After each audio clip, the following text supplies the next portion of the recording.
بسم اللہ الرحمن الرحیم۔ آج ہم بہت ہی امپورٹنٹ ٹاپک پہ بات کریں گے۔ وہ ہمارے ہاں فیملیز میں بہت ہی کامن ہے، جس طرح سے ہمارے ہاں روٹین ہوتی ہے کہ کزن میرج کریں۔ فرسٹ کزن میرج جو ہے نا اس کو پریفر کیا جاتا ہے کہ فیملی کے اندر ہی شادی کرنی ہے۔ پھر اگر کوئی بندہ بات کرے کہ شادی نہیں کرنی فیملی میں، یا کوئی اس طرح سے مسئلہ، وہ کہتے ہیں کہ آپ کے جو بزرگ ہیں انہوں نے بھی تو یہی کیا تھا۔ بے شک ہمارے بزرگ ہیں جو ہمارے جو ہے نا جتنا بھی ہمارے بڑے ہیں ان کے فیصلے بہت اچھے ہوتے ہیں، ہم ان کی قدر کرتے ہیں، لیکن ہمیں اس چیز کا نہیں پتہ ہوتا کہ اس چیز کے یا ان کے اس فیصلے سے یا اس رشتے سے آگے والی جنریشن کو کیا نقصانات ہو سکتے ہیں۔ اب یہ ہے کہ اس میں سے میکسیمم اب جو جتنی بھی فیملیز ہوتی ہیں ان میں سے کافی کچھ نہ کچھ ایسی فیملیز بھی ہوتی ہیں کہ ان میں کسی کو ڈائبٹیز ہوتی ہے، کسی کو ہائپر ٹینشن ہوتی ہے، کسی کو بلڈ پریشر شوگر کی بیماری ہے، کسی کو دل کا مسئلہ ہے، تو یہ موروثی بیماریاں ہوتی ہیں۔ تو اس میں یہ ہے کہ یہ نسل در نسل منتقل ہوتی رہتی ہیں۔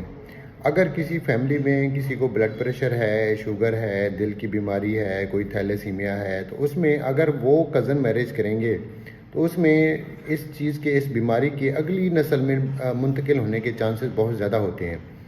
تو اس لیے پہلی بات تو یہ ہے کہ اگر فیملی میں کوئی ہسٹری نہیں ہے کسی بھی ڈیزیز کی، کسی بھی کوئی موروثی بیماری کی نہیں ہے، یا کوئی فیملی ہسٹری ان کی پازیٹیو نہیں ہے، پھر تو کوئی ایشو نہیں ہے۔ اگر کسی فیملی میں کسی کو بلڈ پریشر ہے، شوگر ہے، یا کوئی دل کی تکلیف ہے، تھیلیسیمیا ہے، یا اس طرح کی کوئی بیماری ہیں جو جینیٹک ڈس آرڈر ہوتی ہیں، تو ان میں شادی کرنے سے پہلے اس چیز کی تحقیق کر لینی چاہیے کہ ان میں یہ بیماری ہے یا نہیں ہے۔ اسی طرح سے ہمارے ہاں بہت ہی کامن ہے، جتنے بھی مریض آتے ہیں ڈائلیسس کروانے کے لیے، گردے واش کروانے کے لیے، ان میں ہر دوسرے مریض کو جس سے بھی پوچھتے ہیں کہ بھی آیا آپ کو یہ جو مسئلہ ہے تو آپ کے والد صاحب کو بھی تھا؟ وہ کہتے ہیں جی بالکل، والد صاحب کو بھی یہی مسئلہ تھا، اس کے والد صاحب کو مینز اس کے دادا ابو کو بھی یہی مسئلہ تھا۔ اب اس کا مطلب یہ ہے کہ ان سے پوچھتے ہیں کہ ہاں بھی ان کی ڈیتھ کیسے ہوئی؟ وہ کہتے ہیں ان کے بھی گردے واش ہوئے تھے، ان کے بھی گردے واش ہونے کی وجہ سے ہی ان کی ڈیتھ ہوئی تھی۔ اب یہ ہے کہ سوال یہ پیدا ہوتا ہے کہ کیا یہ سلسلہ اس طرح چلتا رہے گا، نسل در نسل چلتا رہے گا، یا ہمیں اس کی روک تھام کرنی چاہیے؟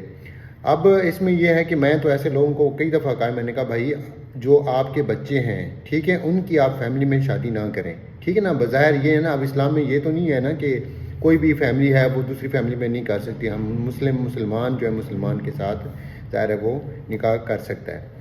اب یہ ہے کہ اب جتنے بھی آتے ہیں میں ان کو یہی کہتا ہوں، میں نے کہا بھائی خدا کے لیے آپ اپنی اگلی نسل کو بچاؤ، اپنی فیملی میں شادی نہ کرو۔ آپ کی ساری فیملی، آپ کے ابو، آپ کے دادا ابو، ٹھیک ہے نا، آپ کے نانا ابو، سب کی ڈیتھ اسی وجہ سے ہوئی ہے، تو آپ کم از کم اپنی اگلی نسل کو تو بچائیں نا اس بیماری سے۔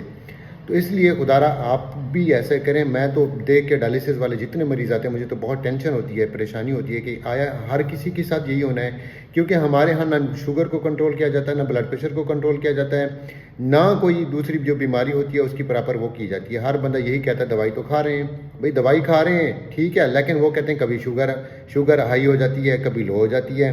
کہتے ہیں اب ہم نے شوگر میں میٹھا تو کھا لیا، شوگر والا مریض کہتا ہے، لیکن وہ کہتا ہے کہ دوائی بھی میں زیادہ بڑھا لوں گا۔ ایسے نہیں ہوتا، ان کے مطلب یہ تھوڑی ہے کہ آپ ادھر سے میٹھا کھاتے رہیں اور کہ میں انسولین یا گولی کی 2 گولیاں کھا لوں گا، یہ غلط بات ہے۔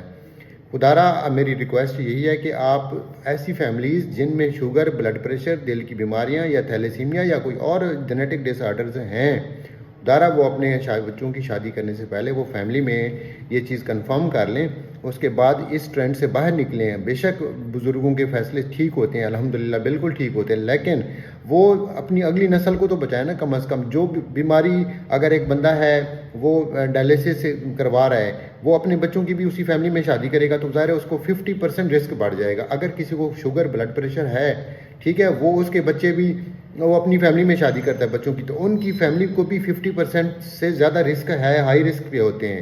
اگر آپ آؤٹ آف فیملی کریں گے تو اس میں رسک بہت کم ہوتا ہے، کیونکہ اس طرح تو میل اور فیمیل دونوں کیریئر ہوتے ہیں، ظاہر ہے تو وہ پاسبلٹی بڑھ جاتی ہے۔ اس لیے خدارا اگر آپ نے اپنے بچوں کو، اپنی فیملی کو یا اگلی نسل کو بچانا ہے اس بیماری سے، تو آپ فیملی سے باہر کر جائیں، اور اس میں کوئی کباہت نہیں ہے، کوئی برائی نہیں ہے۔ آپ کو کم از کم یہ شادی کرنے سے پہلے اسپیسیفک ٹیسٹ ہوتے ہیں وہ بھی کروانے چاہیے، اور اس ٹرینڈ سے آپ باہر نکلیں۔ جزاک اللہ۔